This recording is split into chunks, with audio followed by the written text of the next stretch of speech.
How are all you metalheads doing? Today we're diving into Pantera's A Decade of Domination. This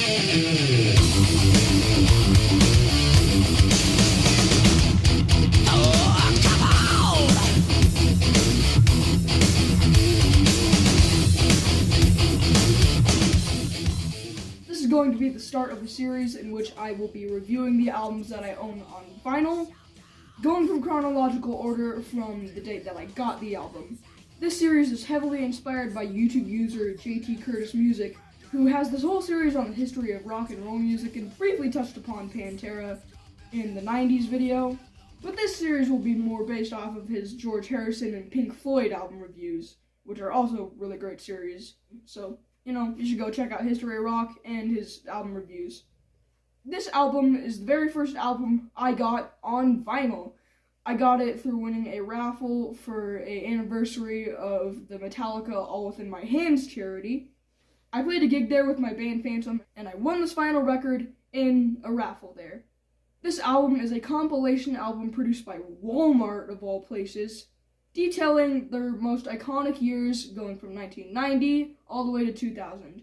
For an album like this, I feel that context is very important, especially since this album is detailing a band's legacy. So, time for some history. Pantera started out in the early 80s as sort of a glam/hair metal band.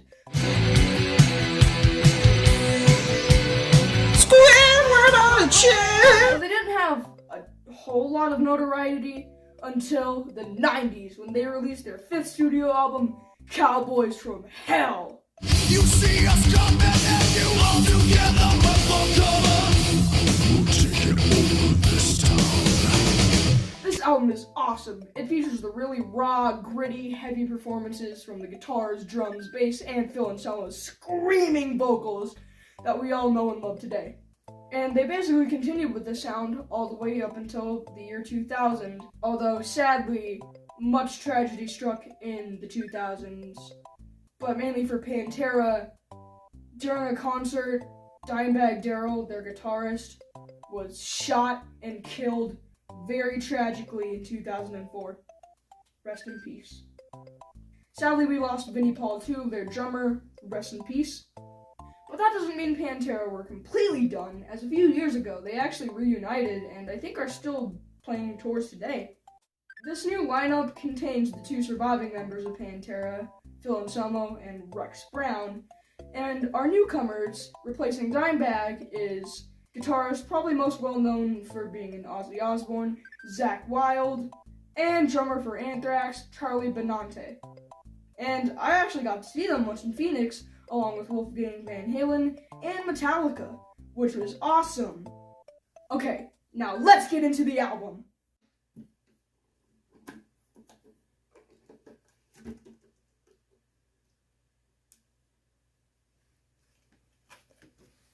Getting into the record, once you open it up, you get 2 records worth of music, although more of 1.5. But even stranger is that it's not even packaged like a double album. It's packaged like a single record vinyl. But in addition to, you get this interesting collage of the band. You got some interesting photos of them. Now, let's spin this record and see how she sounds.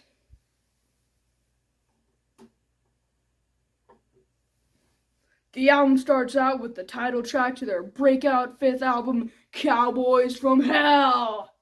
The song starts out with some weird sounds.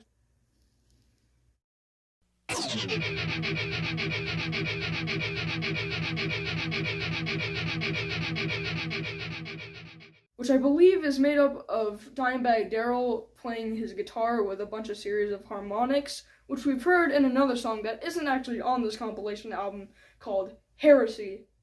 And here I have it going through a flanger, which gives it this really cool, kind of robotic kind of sound. Here's how I believe he did it. This is as close as I can get to it.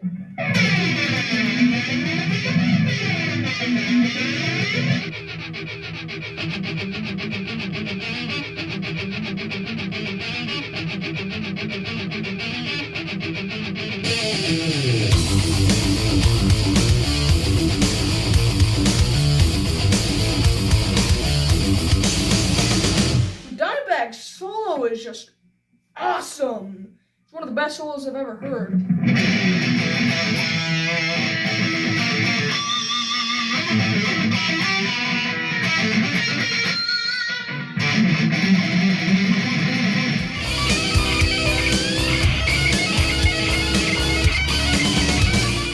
And then right after that solo, you get the most badass section in all of metal. Hands down!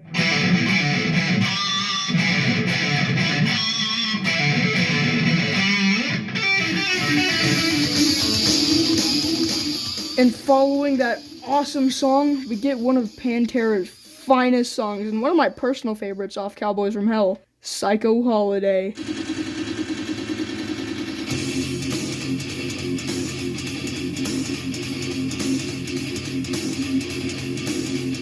And just like the last song, Dimebag's riffs are just, oh, they're so good!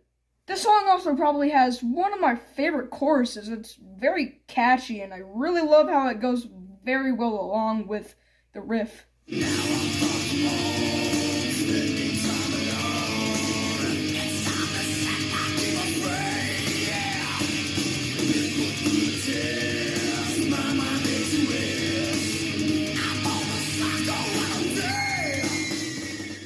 There are even some sections in this song that I'd go as far as to say are prog almost.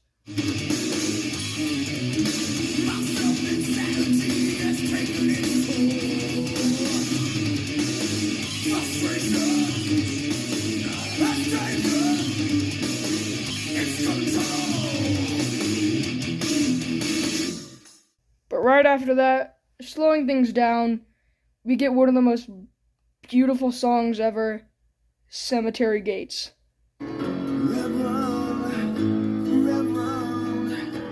Is this some conspiracy? Crucified for no sins. Man, is it gonna just sound very soft the entire song? Okay, I guess wrong. This song has another standout Dimebag Darrell guitar solo.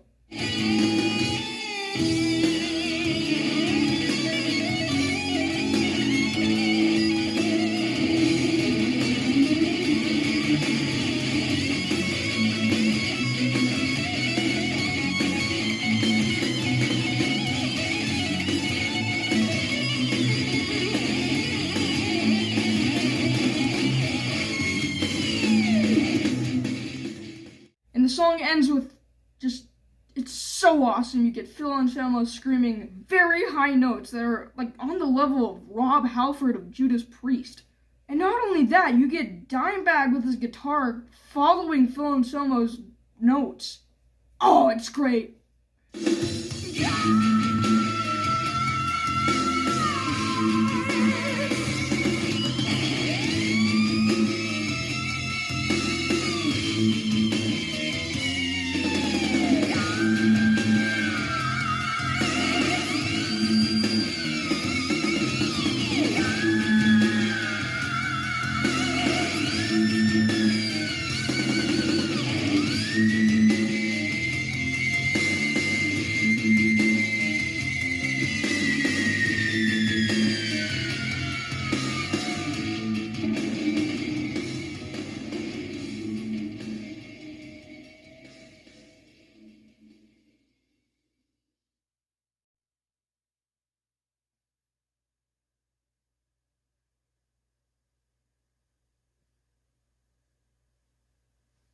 I gotta say, from just the first side alone, this is already an amazing representation of Pantera's discography. Flipping the record over, you get another collection of free songs from Vulgar Display of Power. This really cemented them as pioneers of the genre groove metal.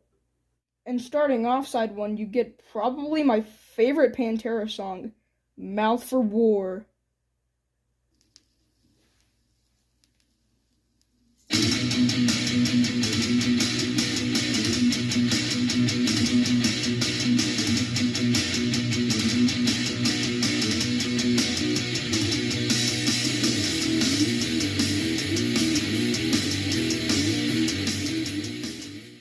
And this song really shows Pantera's really great groove.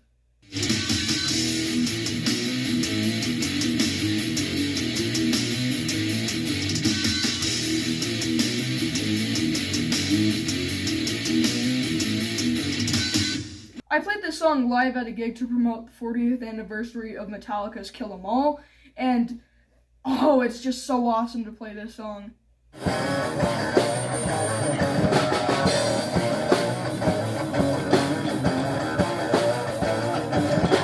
This is also another showcase of Phil Anselmo's dynamic but really awesome and aggressive vocals.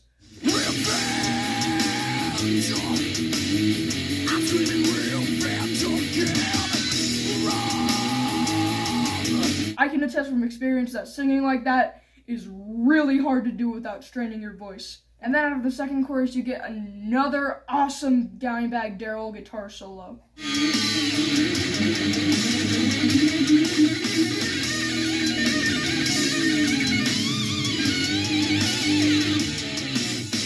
And what follows it is another section that's just really thrashy and oh, it's really fun to play live.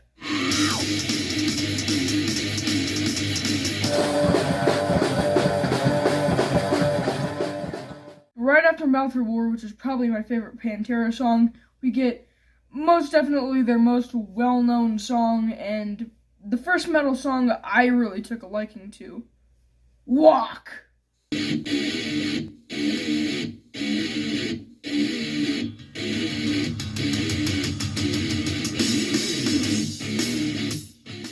This song's guitar riffs are just iconic.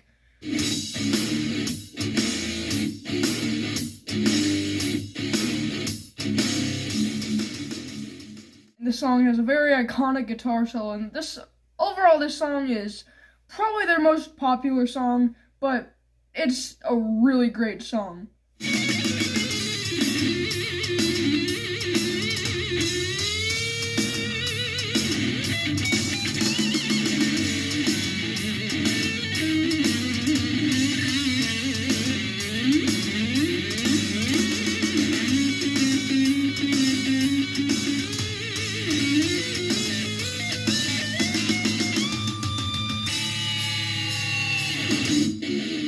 And the song is called Walk, and that ending fade out with that badass riff just kind of feels like walking away after doing something really just like kick ass. I don't know.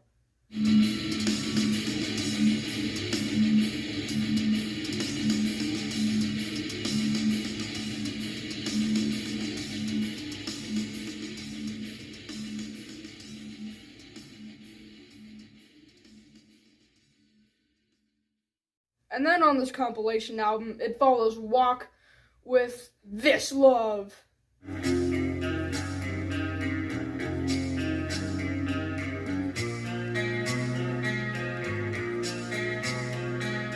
Honestly, I don't really have anything to say about this song. It's a really good song, but it's kind of just like Cemetery Gates Part 2 Electric Boogaloo.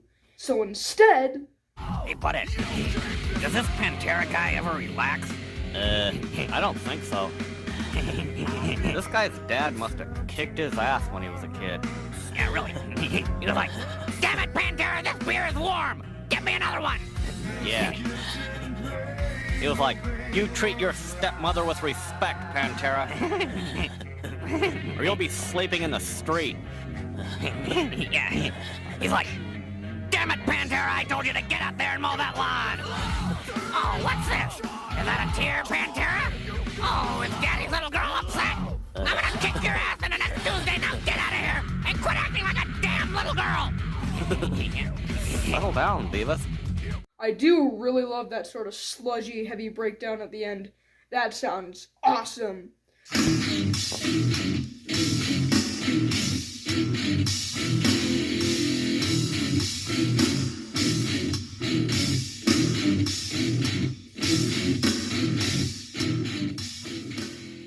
And that's the end of the whole first disc, and I gotta say, so far, this is a very great representation of Pantera's discography.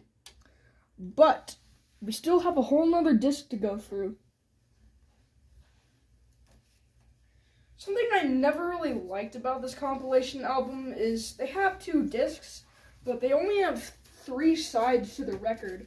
I think this really could have benefited from having a 4th side, mainly because they left out some really good songs that weren't included that I think really should have been. They didn't include Primal Concrete Sledge, they didn't include Heresy, they didn't include Slaughtered, they didn't include F***ing Hostile, they didn't include Floods, and hell, they didn't even include Domination, which is one of their best songs, and they named this record after it.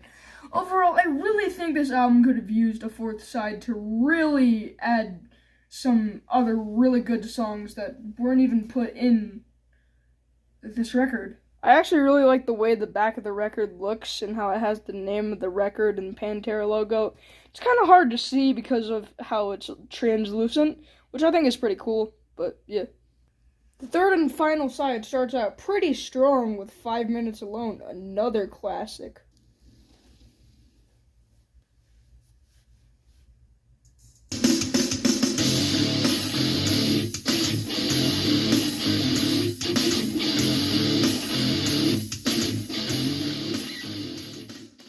I do think it's a really good song, but something about the riffs just kind of sounds annoying and like kind of weird. Like, this doesn't sound like the main riff to a song. The vocals and chorus are very good, and overall I do think this song's pretty good. And then it's followed up with another one of my favorite songs, and it's just really great song, I'm Broken.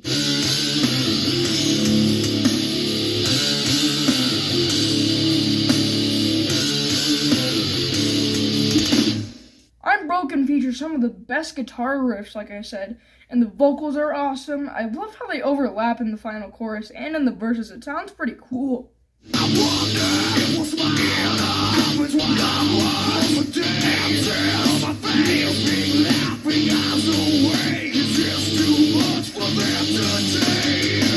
I also really love the drums, and I think this has probably the best Pantera breakdown.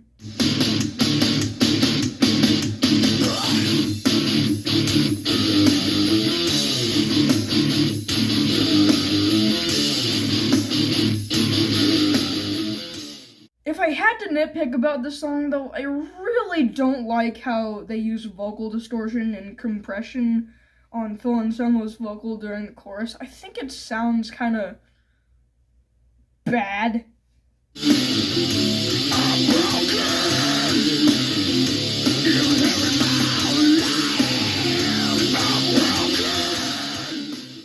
And then we get the first and only song off of the Great Southern Trendkill, and this is Drag the Waters, and I really think Floods would have done a better job, if I'm honest.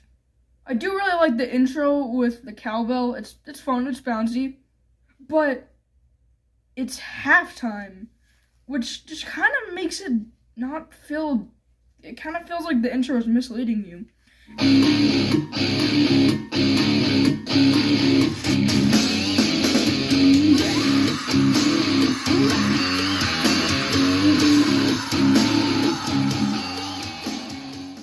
And eventually it does go into double time, but it's not, the groove is just, there's no groove. It's just constantly like starting out strong, but then interrupted by some weird stuff.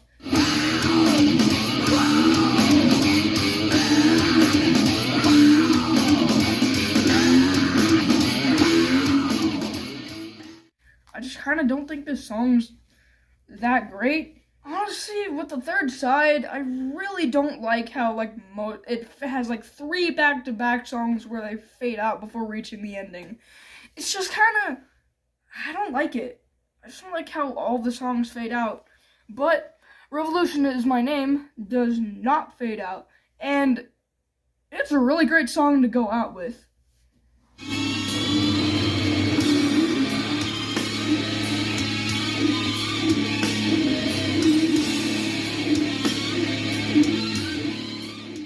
I think Revolution Is My Name is probably the most headbangable Pantera song ever. It's so groovy, the riffs are great. It has some of the best riffs out of all Pantera songs, and maybe even all of metal.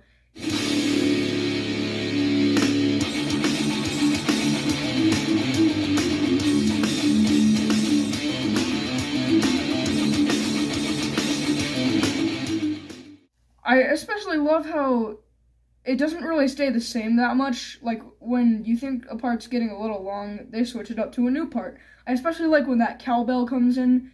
It sounds really good.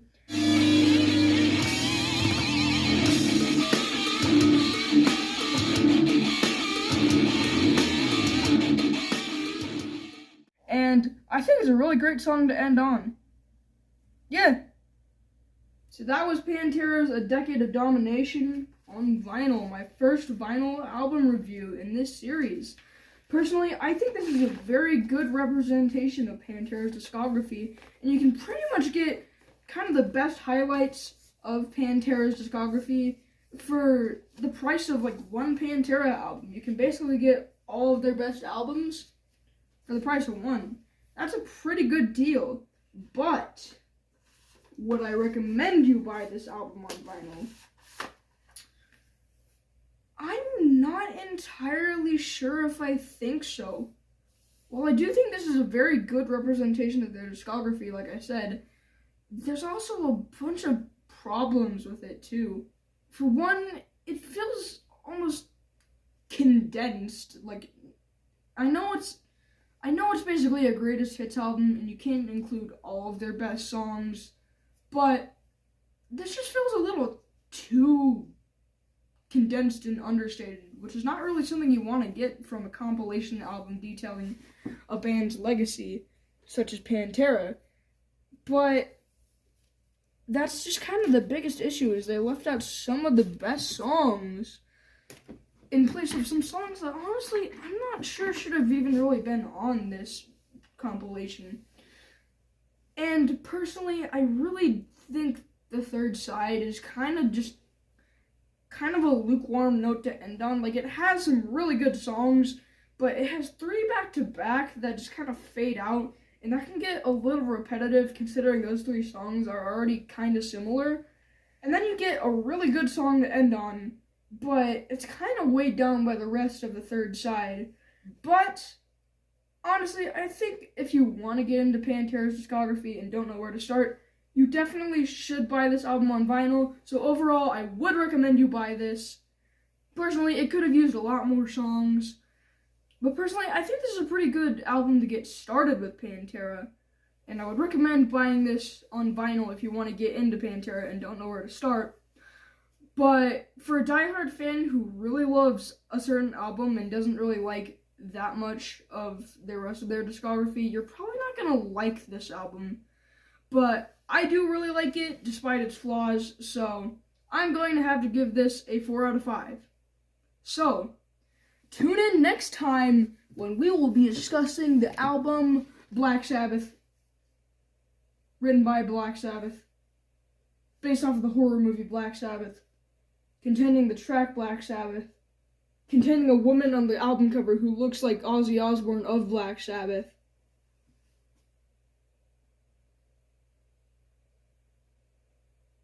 The first studio album by Black Sabbath. And probably released in the year Black Sabbath! Thank you all so much for watching this video. Make sure to like and subscribe. What is your opinion on Pantera? Leave it down in the comments. You can comment anything you want, just be respectful, and yeah. Bye.